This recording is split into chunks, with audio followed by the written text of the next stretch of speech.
भगवान ने सबको इकट्ठा किया और चोरों के सरदार बन गए। सबसे कहने लगे कि अपनी चोर मंडली का कुछ अच्छा सा नाम रखो। सब कहने लगे नाम रख के क्या होगा, काम से मतलब रखो, चोरी करनी है, बात खत्म। तो सब ग्वाल बाल भगवान कृष्ण से पूछने लगे तो कहाँ चोरी करने चलना है।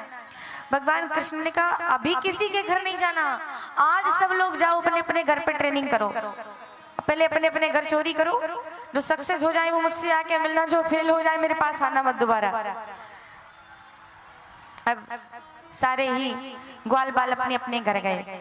इधर हमारे श्री ठाकुर जी गए, जिस कक्ष में माखन मैया रखा करती थी, जिस कमरे में माखन रखा करती थी, वहां पर हमारे गोविंद गए और जाकर के मटकी को उठाया और माखन खाना शुरू कर दिया।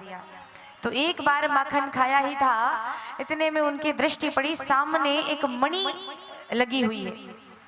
तो मणि में चेहरा स्पष्ट दिखाई दे रहा है। तो भगवान कृष्ण ने जैसे ही मणि में अपना चेहरा देखा, सो कहने लगे ओहो, मुझे लगा कि मेरे बाबा के घर में मैं इकलौता चोर हूँ, आज तुम्हें देख के पता चल गया कि तुम भी चोर ही हो।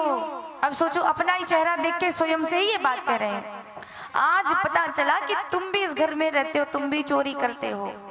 पर चिंता ना करो, चोर चोर मोसेरे भाई, निश्चिंत रहो, तुम भी चोरी करो, हम भी चोरी करें। इतने में हमारे दाऊ दादा आए, पीछे से उन्होंने देख लिया भगवान को चोरी करते, सो दौड़े दौड़े गए, मैया यशोदा का पल्लू पकड़ के लेके आए, मैया चल देख तेरा लाला चोरी कर रहा है। मैया यशोदा आई, पीछे से देखी, पहले खिड़की से देखी, फिर धीरे से मैया ने जैसे ही दरवाजा खोला तो दरवाजा खोलते समय थोड़ी सी आवाज हो गई, और जैसे ही आवाज हुई तो भगवान कृष्ण पीछे मुड़ के देखे, पीछे मुड़ के देखे मैया आ गई। अब तो अपने हाथ को पीछे ऐसे छुपाया और कहने लगे मैया ये सामने देख रही, ये घर में चोरी कर रहा था और मैं नहीं कर रहा था। नहीं नहीं, मैं बिल्कुल नहीं कर रहा था, मैं तो इसको डांटने आया था, और मैया आज मैंने इसको रंगे हाथ पकड़ लिया। मैया यशोदा कहने लगी तुमने पकड़ लिया, तो तुम्हारे हाथ में ये माखन कैसे? तो भगवान मुस्कुरा के कहते मैया ये तो मैं इसके हाथों से छीन रहा था ना, सो हमारे हाथ में लग गई। मैया ने कहा तो हाथ में लग गई तो मुंह पे कैसे लगी? अब कहते मैया अच्छा छोड़, तुझे सच्ची सच्ची बता ही देता हूँ, तू मेरी मैया है, तुझसे कैसे झूठ बोलना, तो तुझे सच्ची सच्ची बता देता हूँ। मैया वो क्या है ना कि तूने मेरे हाथ में सोने की कंगन पहना दिए, और जब धूप में जाता हूँ तो ये कंगन जलने लगता है, और इस कंगन से मेरा हाथ जल जाता है। तो मेरा हाथ जल जाता है, तो मैंने सुना है कि माखन की तासीर ठंडी होती है, तो इसलिए मैं अपने हाथों पे मक्खन लगाने आया था, सो ये मेरे हाथ पे लग गई।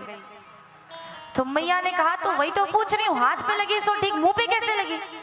तो भगवान ने कहा मैया वो जो जलन थी ना, जो हाथों में जलन हो रही थी, वो यहाँ हाथ से चलते चलते चलते चलते मुंह तक आ गई, तो मुंह भी जलने लगा, सो मैंने थोड़ा सा माखन मुंह में रख लिया। और मैया तुझे पता है वो जलन ना मुख तक नहीं शांत हुई, वो पेट तक चली गई। मैया ने कहा अच्छा फिर तो मैंने ढेर सारा माखन खाया मैया, तो अब तो जाके थोड़ी सी शांति मिली है। मैया दाऊ जी की ओर देख के हंसने लगी, देख ले अपने भाई को। दाऊ जी भी हंसते हैं लाला की छोटी प्यारी प्यारी लीलाओं को देख करके।